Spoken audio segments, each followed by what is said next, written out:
Essa é a nossa gravação de hoje, a última, né, como nós havíamos falado. Então, vamos dar sequência hoje. O nosso tempo vai ser até um pouco menor, mas assim é que vamos. Nós vamos, então, ver aqui no nosso estudo, né? Estamos vendo sobre o estudo do egoísmo, lembram disso?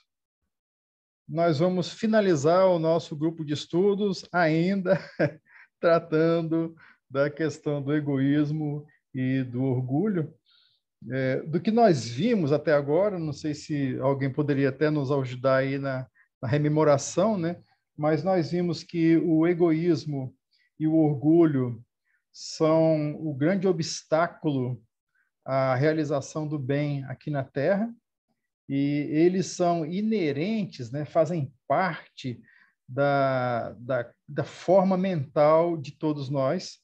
Nós estamos mergulhados em egoísmo e mergulhados em orgulho, e vimos também que o egoísmo ele é uma derivação do próprio orgulho, né? Porque o que é o orgulho, senão a noção de a criatura se acha superior à outra.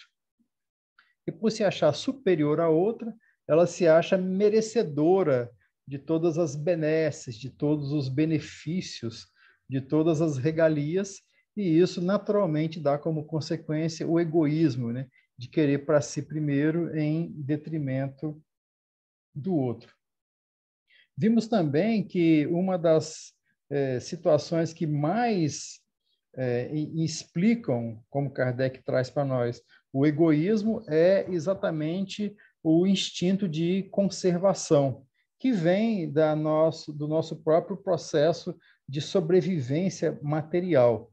Mergulhados no mundo da matéria, ao longo dos milênios, nós tivemos que aprender a nos defender das agressões externas e, por isso mesmo, nos fechamos em nós mesmos a fim de sobrevivermos. Os Espíritos também, no Livro dos Espíritos, deixam muito evidente isso, que esse instinto de sobrevivência gerou essa noção de egoísmo que, se num certo momento da nossa evolução foi muito importante, infelizmente ele se tornou uma coisa exagerada. E como se tornou uma coisa exagerada, esse instinto de sobrevivência originou o egoísmo e o orgulho, e daí então nós agora somos convidados a fazer exatamente o trabalho de superação disso. Os Espíritos explicam, e Kardec também comenta nesse texto que nós estamos estudando, que é do livro Obras Póstumas, não? Sobre como que nós combatemos o orgulho e como que nós combatemos o egoísmo. Eles explicam claramente que é através da prática da abnegação. E essa prática da abnegação, ela significa, em certa sinonímia, a necessidade ou a atitude de nos dedicarmos profundamente a essa superação dos chamamentos da vida material, que ainda tem um peso enorme em nós. E aí eles falam, Kardec lembrando, a doutrina espírita lembrando, né, que uma das formas da gente também superar gradativamente essa força do egoísmo e do orgulho em nossas vidas é aprender a não dar a vida terrena, aos aspectos materiais da vida terrena, o peso de absolutismo que nós normalmente damos.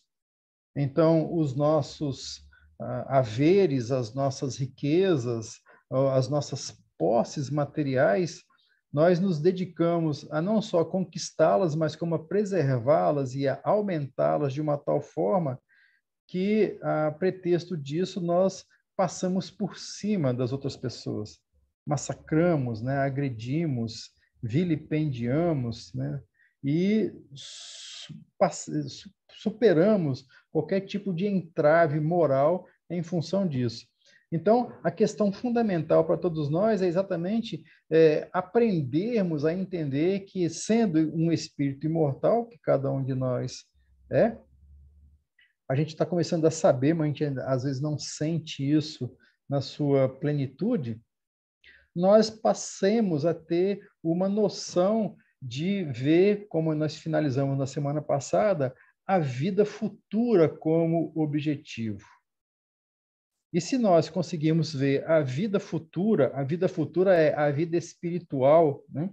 A vida das consequências após esta vida, se nós conseguirmos ter isso, nós veremos que os interesses mundanos passam a ser os acessórios e não o essencial, como muitas vezes nós consideramos. E aí nós tentaríamos trabalhar no presente a fim de assegurar uma melhor posição espiritual para nós. E por quê? Porque nós sabemos que há condições que vão nos tornar mais felizes no mundo espiritual do que a dedicação e a busca desenfreada por posições materiais enquanto estamos encarnados, né? Então, o que ocorre de mais habitual em nós é exatamente isso, essa dificuldade de sentir que a vida futura ela é real, ela é verdadeira e é para ela que nós estamos encaminhando a nossa vivência enquanto encarnados. Se nós tivéssemos essa capacidade de continuamente estar diante das consequências e imaginando a vida futura que nos aguarda após a desencarnação, certamente os nossos interesses materiais, os nossos interesses particulares mais próximos, eles seriam tratados e abordados de uma forma menos firme, menos definitiva, como infelizmente a gente ainda faz, né? A gente lembra aqui de uma mensagem da Meimei, onde, através do Chico, né, Xavier, ela fala que, sem perceber, nós estamos, dia após dia, enviando a bagagem que nos aguarda no porto de chegada, simbolizando, assim, que os nossos pensamentos, os nossos sentimentos, as nossas atitudes, né, ativas ou negativas, né, elas são simplesmente como se fossem bagagens. São atos que nós fazemos e cujas consequências nós veremos e receberemos com toda a intensidade lá no porto de chegada, que é após a desencarnação. Então, se nós tivéssemos realmente essa noção de vida futura, certamente que o nosso trabalho aqui na vida material, ele seria um pouco diferente do que muitas vezes é, né?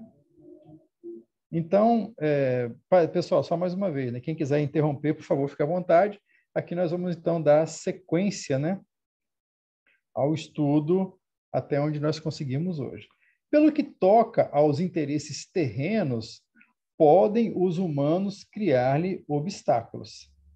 Ele tem que os afastar e se tornar egoísta pela força mesma das coisas. Isso aqui é uma questão que realmente é difícil, né? Quem de nós vai abstrair de tudo que tem de material, né? Se sabe que uma vez que ele abstrai, vem alguém e vai tomar conta do que é seu. Então, esse é um grande desafio. Se lançar os olhos para o alto, para uma felicidade a que ninguém pode criar obstáculo, né? Interesse nenhum se lhe deparará em oprimir a quem quer que seja, e o egoísmo se lhe torna carente de objeto. Todavia, restará o estimulante do orgulho. Então, se nós conseguirmos ver a felicidade que nos aguarda no futuro, a gente não será mais egoísta. A gente vai passar a ter uma atitude mais desprendida com relação às posses ou aos interesses materiais. Ainda ele fala, mas aí ainda resta o orgulho. E aí Allan Kardec continua, né? A causa do orgulho está na crença em que o homem se firma da sua superioridade individual. Essa é a noção básica do orgulho, né? Eu sou melhor do que os outros, eu sou superior aos outros. Ainda aí se faz sentir a influência da concentração dos pensamentos sobre a vida corpórea. Porque se eu me sinto superior individualmente, isso estou falando em termos materiais. E aí, como ele fala, né, é a influência da vida corpórea. Naquele que nada vê adiante de si, atrás de si, nem acima de si, o sentimento da personalidade sobrepuja e o orgulho fica sem contrapeso. Então, o problema todo é exatamente isso, né? Quem não consegue ver nada vai ver só o orgulho e o orgulho não vai ter nenhum tipo de restrição. A incredulidade não só carece de meios para combater o orgulho, como o estimula ele dá razão, negando a existência de um poder superior à humanidade. Aí é a questão do incrédulo, né? Como ele vai falar aqui na frente, o incrédulo apenas crê em si mesmo. É, pois, natural que tenha orgulho, enquanto que nos golpes que o atingem unicamente vê uma obra do acaso e se ergue para combatê-la, aquele que tem fé percebe a mão de Deus e se submete. Crer em Deus na vida futura é, conseguintemente, a primeira condição para moderar o orgulho, porém não basta. Juntamente com o futuro, é necessário ver o passado para fazer ideia exata do presente.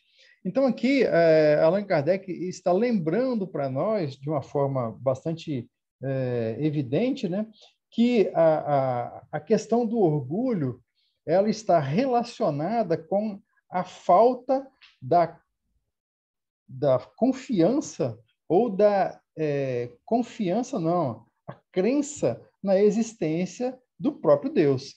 Porque quem não acredita em Deus é assim, é eu contra o mundo. E eu na minha força, no meu poder, né, na minha capacidade contra o mundo. Então, alguma coisa que acontece, a pessoa acha que é sempre por acaso e não vai aceitar nada que seja diferente disso.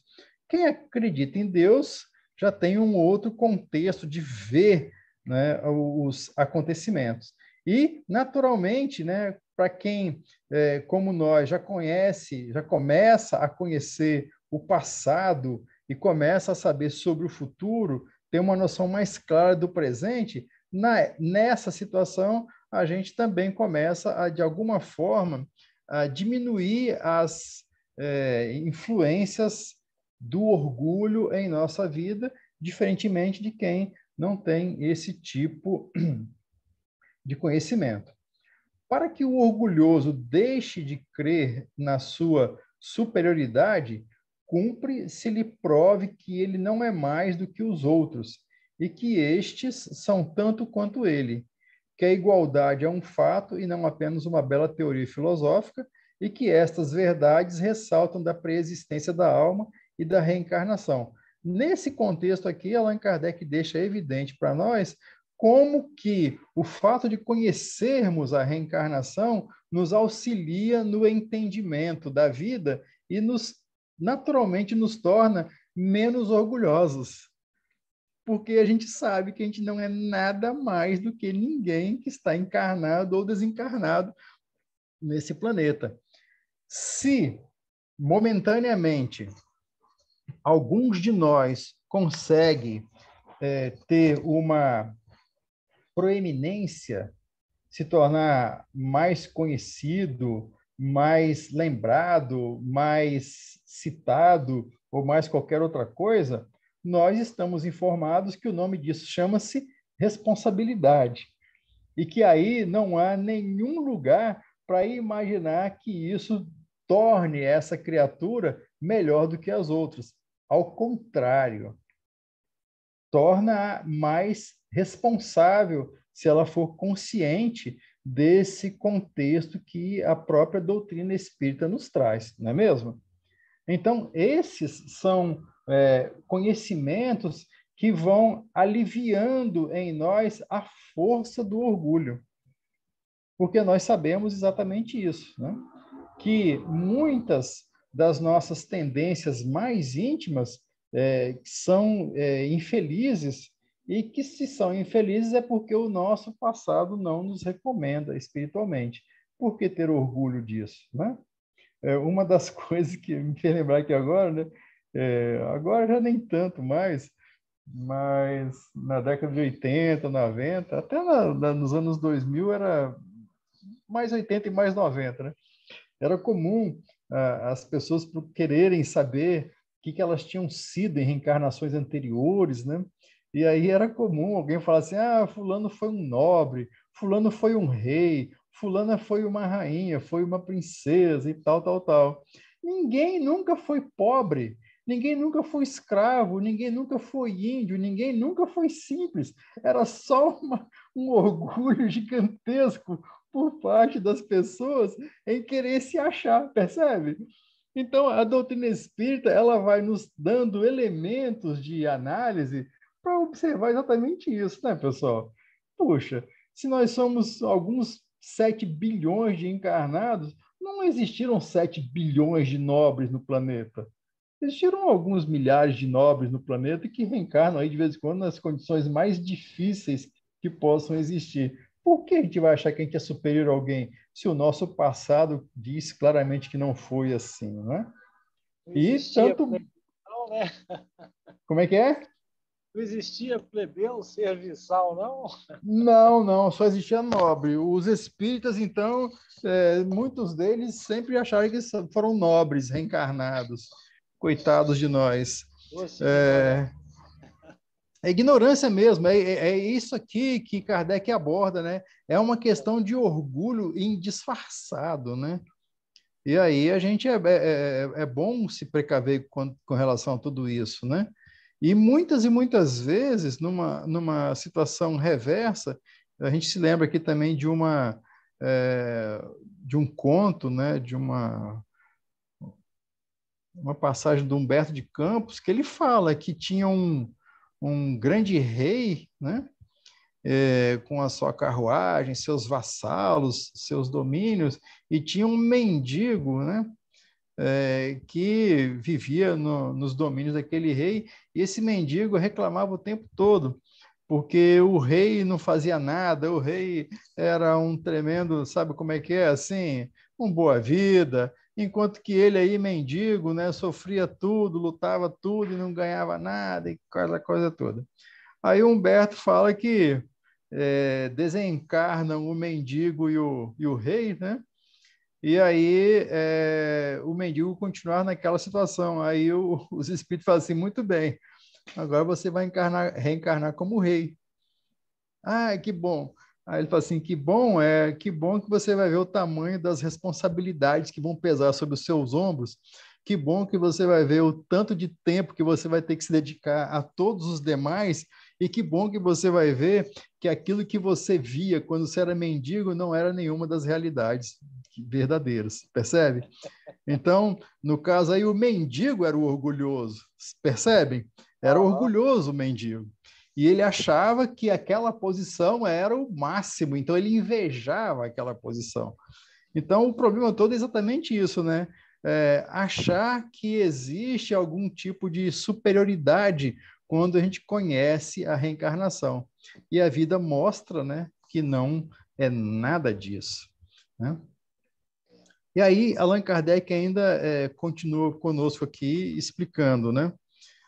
Sem a pré-existência da alma, o homem é induzido a acreditar que Deus, dado que crê em Deus, lhe conferiu vantagens excepcionais. Então, é exatamente isso. Quando não crê em Deus, rende graças ao acaso e ao seu próprio mérito. Então, o que acontece de mais comum é, mesmo aquelas pessoas que acreditam em Deus, mas não conhecem a reencarnação, elas acham que elas são melhores, elas são superiores. Há, inclusive, crenças cristãs, né? Crenças baseadas em afirmativas erroneamente interpretadas do livro sagrado, a Bíblia e do Evangelho. Há crenças que se acham superiores às outras crenças, porque se acham escolhidos, se acham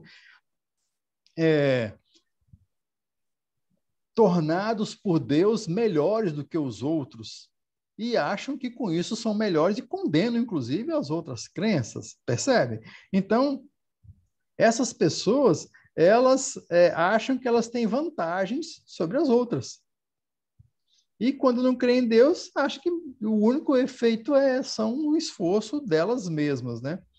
Iniciando na vida anterior da alma, a pré-existência lhe ensina a distinguir da vida corporal transitória a vida espiritual infinita. Ele fica sabendo que as almas saem todas iguais das mãos do Criador, que todas têm o mesmo ponto de partida e a mesma finalidade, que todas hão de alcançar em mais ou menos tempo, conforme os esforços que empreguem, que ele próprio não chegou a ser o que é, senão depois de haver, por longo tempo e penosamente, vegetado como os outros dos degraus inferiores da evolução, que entre os mais atrasados e os mais adiantados não há senão uma questão de tempo, que as vantagens do nascimento são puramente corpóreas e independem do espírito, que o simples proletário pode, noutra existência, nascer num trono e o maior potentado renascer proletário. É exatamente essa a noção mais simples, né, que a doutrina espírita traz para todos nós como, digamos assim, medicamento, né, preservativo do crescimento do orgulho dentro de nós mesmos. Vamos reduzindo o orgulho em nós mesmos em função do conhecimento espírita. E aí Allan Kardec fala, se a criatura levar em conta unicamente a vida planetária, ela vê apenas as desigualdades sociais do momento, que são as que o impressionam. E é exatamente isso que acontece com a maioria, inclusive com a maioria dos que, de alguma forma, têm acesso à mídia e divulgam as condições da humanidade no momento. É exatamente isso. A pessoa vê unicamente uma vida e aí vê as desigualdades e fica impressionado com isso. E, infelizmente, os próprios espíritas, muitas vezes, nos deixamos submeter por esse tipo de contexto e ficamos impressionados com as desigualdades do momento. Se, porém, deitar os olhos sobre o conjunto da vida do espírito, sobre o passado e o futuro, desde o ponto de partida até o ponto de chegada, aquelas desigualdades se somem e ele reconhece que Deus nenhuma vantagem concedeu a qualquer dos seus filhos em prejuízo dos outros, que deu parte igual a todos e não achanou, né, não aplainou o caminho mais para uns do que para outros, que o que se apresenta menos adiantado do que ele na terra pode tomar-lhe a dianteira se trabalhar mais do que ele por aperfeiçoar-se. Reconhecerá, finalmente, que nenhum chegando ao termo senão por seus esforços, o princípio da igualdade é um princípio de justiça e uma lei da natureza perante a qual cai o orgulho do privilégio. Essas são as noções que a doutrina espírita traz para todos nós e que nós somos convidados a mantê-las em nossos pensamentos, em nossas análises, quando nós estamos nos defrontando com as situações, as condições sociais em que nós nos encontramos. Não é isso? Uma vez que nós conseguimos fazer isso, a gente vê exatamente isso. Às vezes, uma pessoa que aqui para nós ela é muito menos adiantada momentaneamente, pode ser que numa próxima reencarnação ela seja muito mais atrasada do que nós nessa vida. Numa outra reencarnação, ela pode ser muito mais adiantada do que nós, se ela fizer um esforço que nós estamos recusando a fazer por acomodação, né, por mau entendimento e tudo mais. E aí, ele lembra para todos nós que a igualdade é um princípio de justiça, mas é uma igualdade obtida por esforço próprio e não por privilégio, né? Cada um de nós vai conseguir alcançar o mesmo que qualquer um outro espírito consegue alcançar através do esforço que cada um de nós vai fazer. Provando que os espíritos podem renascer em diferentes condições sociais, quer por expiação, quer por provação, a reencarnação ensina que, naquele a quem tratamos com desdém, pode estar um que foi nosso superior ou nosso igual noutra existência. Pode ter sido, inclusive, um amigo ou um parente. Olha só que importante que é a noção da reencarnação nossa, né? Se o soubesse, o que com ele se defronta, o trataria com atenções. Mas, nesse caso, nenhum mérito teria. Exatamente, né? Se eu sei que aquele estranho foi meu irmão sanguíneo na reencarnação passada, eu vou tratá-lo agora como meu irmão. Mas, se eu só vou tratá-lo como meu irmão porque eu sei que ele foi o meu irmão, não tem mérito nenhum. É essa a noção que a gente está vendo aqui Allan Kardec fazendo, né? Nenhum mérito teria. Por quê? Porque eu estou partindo de um conhecimento prévio. Qual é o grande mérito? É tratar alguém como irmão, independente de saber se ele foi ou não irmão, né? Por outro lado, se soubesse que o seu amigo atual foi seu inimigo, seu servo ou seu escravo, sem dúvida o repeliria. Ora, não quis Deus que fosse assim, pelo que lançou um véu sobre o passado. Deste modo, o homem é levado a ver em todos irmãos seus e seus iguais, donde uma base natural para a fraternidade, sabendo que pode ser tratado como haja tratado os outros, a caridade se lhe torna um dever e uma necessidade fundados na própria natureza. Tá claro isso aí, pessoal? O que Kardec está falando para nós aqui, o que os espíritos estão nos explicando através da doutrina espírita, explanando e aprofundando a própria conceituação de reencarnação, é exatamente isso. Nós estamos, às vezes, reencarnados num grupo familiar, numa associação social qualquer, num meio civilizatório qualquer, e aí nós vamos encontrando e reencontrando afetos e desafetos do passado. Qual que é a noção que a doutrina espírita nos traz? Ora, se eu sei que há a possibilidade de haver afetos e desafetos, é melhor que eu trate a todos como afetos. Porque senão eu vou acabar incidindo numa prática orgulhosa de cuidar só de quem eu tenho afeição e de desprezar aqueles que eu não tenho nenhum tipo de aproximação espiritual. Essa é a noção. Então, quando eu estou fazendo dessa forma, eu começo a entender que fraternidade e que caridade são um dever natural a ser levado na minha vida em qualquer circunstância. Quer dizer que a gente vai conseguir fazer exatamente tudo isso dessa forma?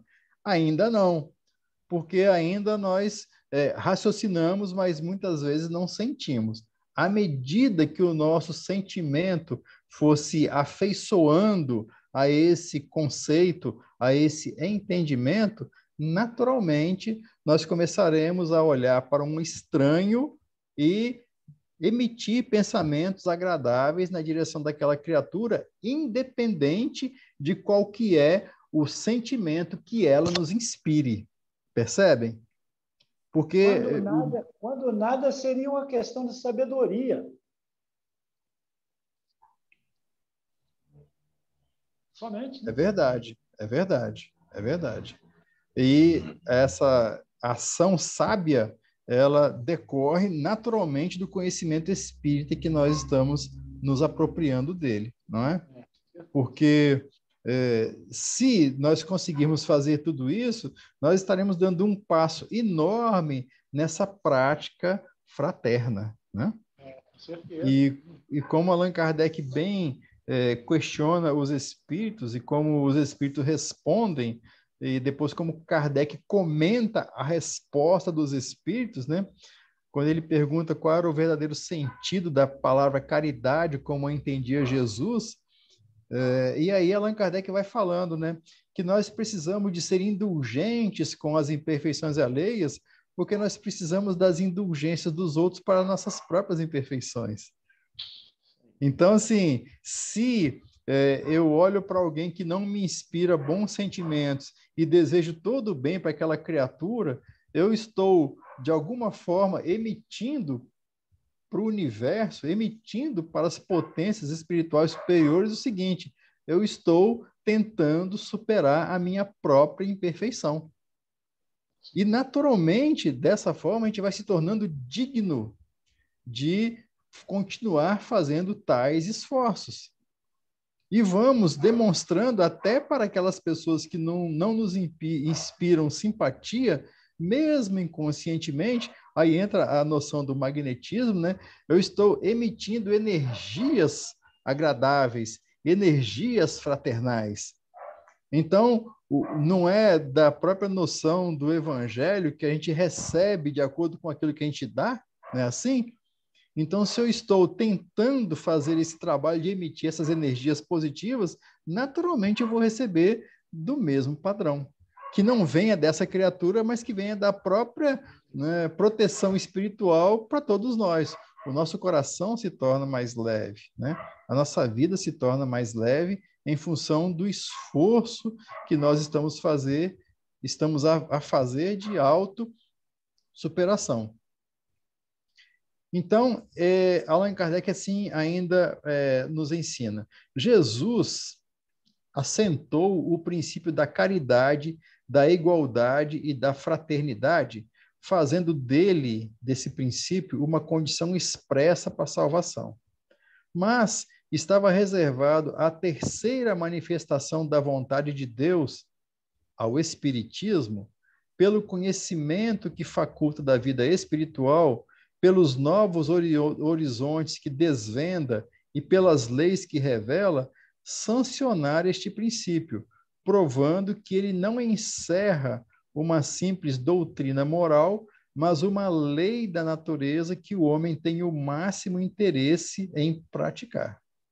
Então, a doutrina espírita, ela restabelece o princípio cristão da igualdade, da fraternidade e da caridade, não só como uma lei moral, mas mostra, através de exemplos práticos, as consequências positivas dessa prática.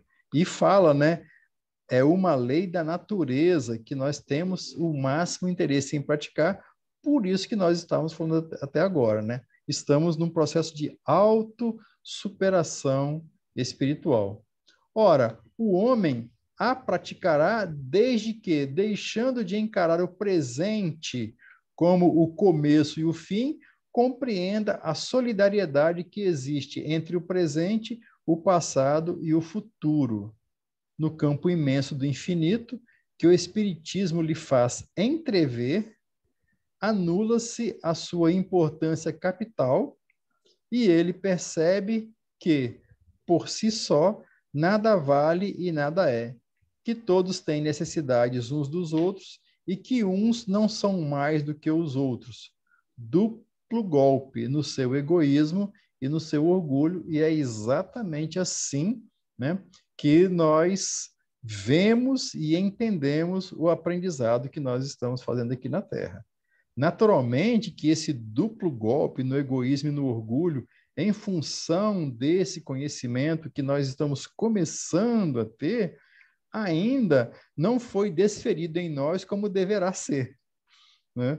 Porque ainda nós carregamos em nós mesmos muitas manifestações egoísticas e muitas manifestações orgulhosas. Mas, tendo visto exemplos como o do Chico Xavier, nós sabemos que é possível fazer essa superação. Nós sabemos que isso é viável e sabemos que somos convidados a fazer isso de uma forma ou de outra. Aí ele vai falar aqui uma coisa fundamental. Mas para isso, para dar esse duplo golpe no egoísmo, no orgulho, é necessária a fé, sem a qual permanecerá na rotina do presente. Não a fé cega que foge à luz, restringe as ideias e, em consequência, alimenta o egoísmo. É-lhe necessária a fé inteligente, racional, que procura a claridade e não as trevas, que ousadamente rasga o véu dos mistérios e alarga o horizonte. Essa fé, elemento básico de todo o progresso, é que o Espiritismo lhe proporciona. Fé robusta, porque assente na experiência e nos fatos, porque lhe fornece provas palpáveis da imortalidade da sua alma, lhe mostra de onde vem, para onde vai e por que está na Terra, e, finalmente, lhe firma as ideias ainda incertas sobre o seu passado e o seu futuro. Então, o que nós vimos, né, o que nós estamos vendo. Deixa eu só ver aqui. Tem muita coisa ainda. Vamos parar por aqui. O que nós vimos, o que nós estamos vendo aqui, pessoal, com toda a clareza, é exatamente a contextualização do aprendizado nosso em termos de o conhecimento espírita e a nossa prática desse conhecimento, levando-nos à superação gradativa do egoísmo e do orgulho que ainda nós temos. Será que é exatamente isso que nós estamos fazendo? Com certeza que não. A parte até no campo religioso, você falou, Gratinho, que algumas, né? Eu falo assim, até um pouquinho aumentando. Acho que todas, vamos botar uma igreja, instituição, com outra, nenhuma se imbica. Não se imbica porque é o orgulho, porque achar que sabe mais, a verdade deles é absoluta. Então, você vai vendo que todas elas, inclusive espíritas, alguns dentro da casa espírita, não, mas tem um monte que pensa assim também. Aí você vai vendo como nós está enraizado na gente, a gente tem que fazer uma força imensa para tentar expurgá-lo, como você falou, através da fé, do trabalho de me resgatar eu mesmo, fazer um burilamento pessoal, para que eu consiga, através de visualizar situações, que eu possa adentrar nesse mundo evolutivo de uma maneira mais sadia. É fogo, mas é uma verdade, pai. É sim, é sim. E o que a gente observa, né, Helder, e aí eu acho que vale para todos nós, é que à medida que nós estudamos a doutrina, e não só estudamos, à medida que nós meditamos diariamente sobre os aspectos morais da doutrina, nós vamos ajustando o nosso entendimento, nós vamos alterando as nossas próprias energias e vamos vendo de uma forma diferente os acontecimentos externos e os acontecimentos nossos também. Uma vez que nós consigamos fazer isso, e isso é gradativo, não é imediato, nós não percebemos que estamos superando exatamente esse egoísmo e esse orgulho que faz parte de todos nós. Por que é tão fácil perceber o egoísmo e o orgulho dos outros? Porque é o que nós temos em nós. Nós identificamos com muita facilidade as imperfeições dos outros que são parecidas com as nossas. Percebe? Então, Tudo que nós vemos nos outros é reflexo da gente mesmo. Somos nós. Então, até por isso é importante esse tipo de trabalho que cada um de nós faz em si mesmos. Fundamentalmente, gente, a noção do esforço de autoconhecimento é essa. É a gente perceber e fazer esse trabalho, esse esforço particular. aos poucos, os outros se virem, se perceberem alguma mudança no nosso comportamento, vão até se assustar, vão até achar diferente, às vezes vão até fazer graça, né? Mas somente aquele que faz o seu esforço particular é que consegue perceber com mais nitidez o tamanho do trabalho que está sendo realizado, né? Ou que deve ser realizado. E como o mestre nos lembra, né? Aquele que perseverar até o fim será salvo. Então, é um convite para todos nós o esforço de continuidade. Essencialmente, esse é o grande trabalho que nós temos que fazer. Não só a compreensão, né? Não só o entendimento, mas especialmente a aplicação desse entendimento no dia a dia. Chegará um tempo em que nós superaremos a prática da fraternidade, da caridade e nos tornaremos humildes. Esse tempo virá. Nós faremos isso acontecer dentro de nós mesmos, né? Então, o convite fica aí reservado para todos nós, né? Bom, pessoal, já são 9h05. Nós vamos, então, dar por encerrado esse estudo de hoje, né?